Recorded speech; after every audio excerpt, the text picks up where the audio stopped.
उसने यूं हाथ लगाया मौलाना सनाउल्लाह बन गया।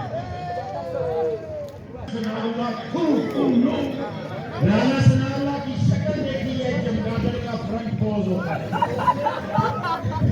फैसलाबाद में जुमले बना रहा था, उसने यूं हाथ लगाया मौलाना सनाउल्लाह बन गया।